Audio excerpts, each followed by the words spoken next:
like to keep on continuing playing baseball, but you ended the season with a win, which I know was important for those seniors. Yeah, I'm obviously really happy for, you start with the pitchers, Wiley Hartley, to go out there and pitch the way that he did. And it was important, I think, for our team and me personally that Dom Castellano finished on that mound with a win after what he had to deal with Friday or Thursday night. And really nice to see Sonny have a big day. Lex had a couple hits, Matty P had a couple hits. I'm happy for those guys. Talk a little bit more about Wiley. You needed him to come in when he did. Yeah, like that thing was getting out of hand in a hurry, and they looked like they were all over Sauser right there, and he really settled that thing down, got us back in the ballgame when we scored runs. The big shutdown innings after we scored, the zeros after we scored were huge. Rich, I know when you got hired, you said the standard was to make the NCAA tournament. Yep. You did it last year, falls a little short this year. How frustrating is it to kind of squander the season? Yeah, I mean, you go back in the middle there, you can talk about Thursday night and that stuff, but there's 6, 7, 8 games in the middle of the year that you talk about winning games you feel like you should win. Like, we lost games we had won, and that's hard to deal with. And it's going to be hard to sit here and watch the conference tournament on TV, and it's going to be even harder to watch the selection show. And goal is to never let that happen again. How do you get over that hump? I mean, you talk about it, there's just, plays here or there, whether from a hitting standpoint, pitching standpoint, you were close, but just not good enough. Yeah, we were close enough to lose close too much. I thought we were better as a whole offensively when you dig into some of the numbers, but there's really only one offensive number that matters at the end of the day. It's runs scored. We can still be a lot better there. I thought we pitched good in spurts. We didn't pitch good enough in the league. Defended well in spurts, but didn't defend well enough in the league. So all those areas.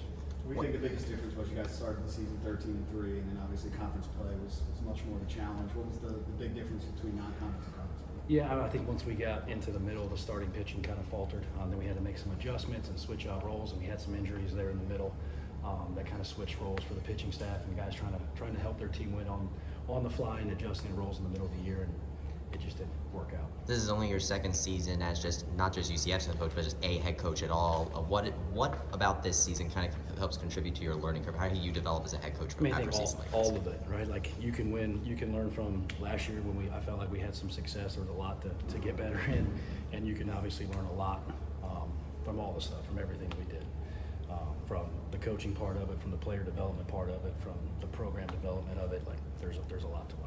What did you tell your players before the game and then after this one, this being the final one? Before this one? Yeah, before this one going into it. So. Yeah, I mean, you got one more shot at home to put this uniform on with your family, that team, and we were not going to lay down and just roll the ball out there. Those guys fight. Like Sauser deserved our best effort. When Wiley Hartley went in there, he deserved the team's best effort. Same with Dom Castellano, and I'm glad to have those seniors get after it. And at the end, I basically broke them up. I took the seniors by themselves and just thanked them. Those guys have fought for me for 2 years and tried to push this program forward. I'm just upset we didn't do enough to continue to let them play. 2 seasons in the Big 12. What have you learned about constructing a roster to be competitive in this league? And I thought we made some adjustments with it, and in some areas I thought we matched the athleticism of the league. In some areas we didn't. Powers involved in this league, just the overall athleticism and the depth of starting pitching.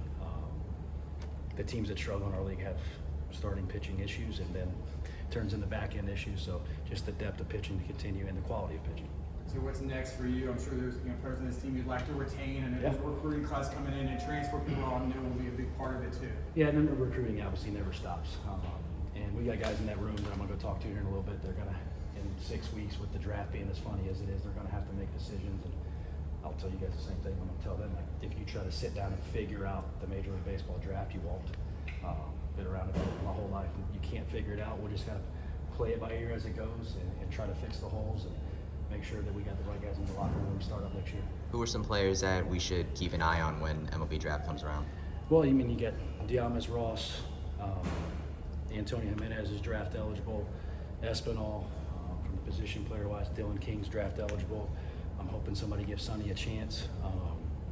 Lex Bodecker, like they're all, from what I've seen, got a shot to hopefully somebody gives them a chance. Now, as it is now with 20 rounds and the way it is, it's completely different than when I played. And then you can go up and down the pitching staff. I'm hoping Sauce and Staggs and Castellano, those guys get a shot. Thanks, Rich. Thanks, Coach. Coach. Thank you, guys. Thank you.